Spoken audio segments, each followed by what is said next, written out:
hari ini bila ujian demi ujian datang, cabaran demi cabaran datang, bagaimana keadaan kehidupan kita ini, seperti keadaan berombaknya lautan itu. Kadang-kadang kita tidak mampu merungkai, tidak mampu menyingkap. Adakah ini satu kesempurnaan? Sebab itu Allah kata qalilan ma tashkurun, sedikit sangat hamba-Ku yang bersyukur, yakni yang mampu mengembalikan kembali kepada seluruh nikmat yang ada dalam hidup ini. Sebenarnya itu semuanya menyatakan kesempurnaan Allah SWT. Wa imma Allah bagi sakit pun, sempurnanya Allah Ta'ala berikan kesakitan itu, sehingga tak ada siapa yang mampu menandingi kesakitan yang ada. Hanya Allah je boleh sembuhkan. Macam tu iktikadnya.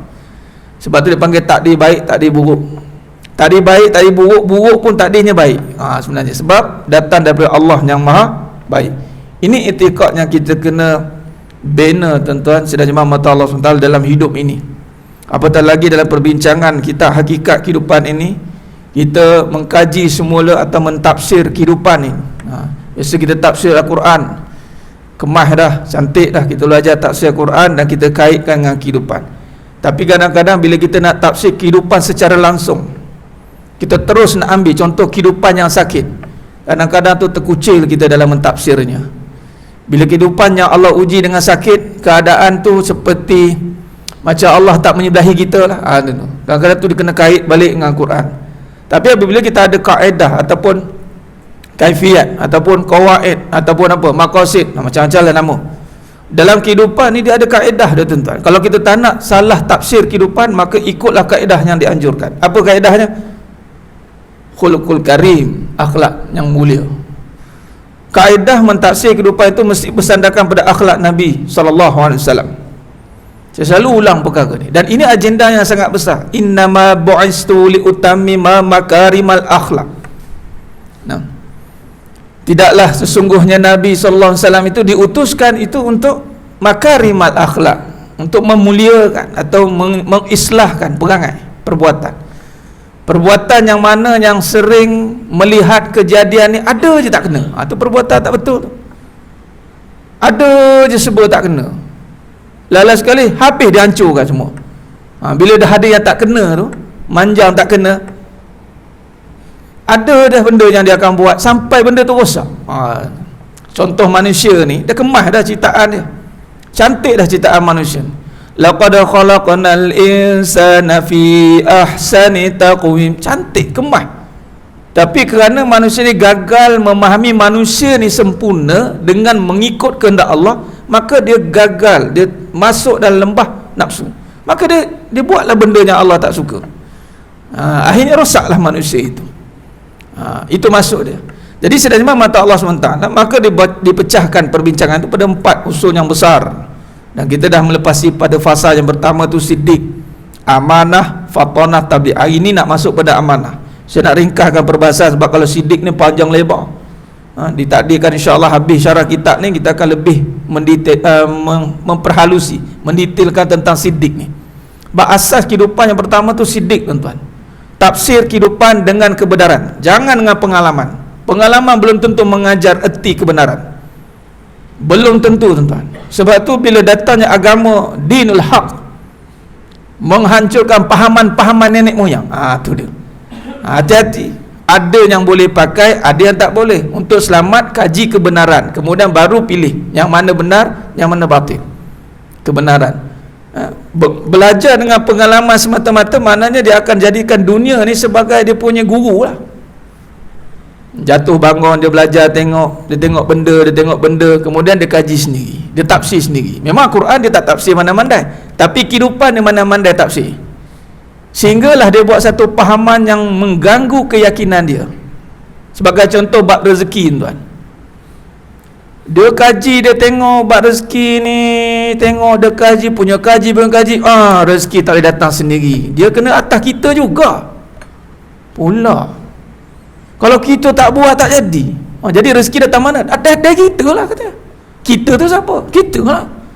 Dah rezeki bubuh kat manusia. Sebab apa? Sebab kita tengok tak boleh. Kalau kita tak buat apa-apa, tak datanglah rezeki tu. Takkanlah rezeki datang bergolek. Kita pun cakap tu haiwan tu. Tu haiwan. Dah haiwan tu siapa jaga? Dia mula pening. Yang bergerak tu haiwan, berusaha berjalan, digerakkan. Allah suruh belajar dengan haiwan bagaimana Allah takbir rezeki haiwan, yang mana haiwan yang tidak punya akal pun survive, yang manusia ada akal, patutnya boleh survive lah. Akal memikirkan kebesaran tu sidik ni. Akhirnya sepatutnya bila guna akal, guna iman, dia mampu memahami kebenaran rezeki datang dari Allah. Punya tawakalnya makhluk lain selain Allah, selain manusia ni, yang ini seperti burung bertawakalnya mereka kepada Allah SWT sehingga Allah cukupkan rezeki mereka. Itu masuk dia. Tawakal yang maksudnya menyerahkan urusan sehingga tak adalah satu binatang pun mengungut bab rezeki, tak ada. Walaupun dia pun tak tahu besok makan apa. Ada jumpa kucing bertepiaran di tepi jalan merenung nasib masa depan, tak tahu ke mana pergi. Tak ada lagi tuan-tuan. Mereka begitu optimis, keluar pagi, zoom, balik tak tahu ke mana pergi. Begitu haiwan-haiwan ni Allah nak ajar, bukannya tengok haiwan pun berusaha, kalau tak bergerak haiwan mana dapat rezeki. Allah nak ajarnya. Sebab tu menilai kehidupan hati-hati, sebab ada ketika kita menilai dengan kebendaan. Di sinilah penting bila kehidupan mula dengan siddiq. Ini akidah, menghancurkan fahaman-fahaman yang bertuhankan benda, kembali meletakkan kesucian, keyakinan dengan bahawa rezeki itu datang hanya dari Allah, asbab kita berusaha, itu saja. Asbab saja, melalui je. Ni panjang lagi cerita dia ni. Cuma dalam kaedah nanti insya-Allah jika diizinkan Allah Taala nanti dalam bab sidik yang lebih panjang tuan-tuan, dia fokuskan kepada salah faham, salah laku yang kita beranggapan bahawa kuasa kita itu Allah berikan untuk menentukan rezeki. Contoh, tak usaha tak dapat, usaha mesti dapat, sehinggalah keluar statement, niaga lama-lama tak jadi jutawan. Apa cerita? Dah bising orang. Dia ingat niaga tu memang confirm jadi jutawan dengan mak. Dia marah kau, ni kenapa kerja tak dapat duit banyak? Dia ingat kerja confirm dapat duit. Berapa ramai orang berusaha siang malam pagi petang. Kadang-kadang kita duduk depan online dah, picit sikit, transfer. Jadi niaga.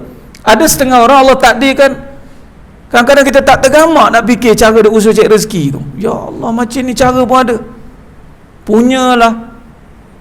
Tidak bermakna dengan satu cara itu rezeki datang. Rezeki datang dengan pelbagai cara. Maksudnya, adakah manusia menentukan? Tidaklah. Kalau cara A boleh, cara B boleh, cara C boleh, cara D boleh, cara semua cara. Ada 1001 cara asbab datangnya rezeki. Menunjukkan rezeki bukan pada cara itu. Rezeki pada Allah. Sama dengan penyembuhan.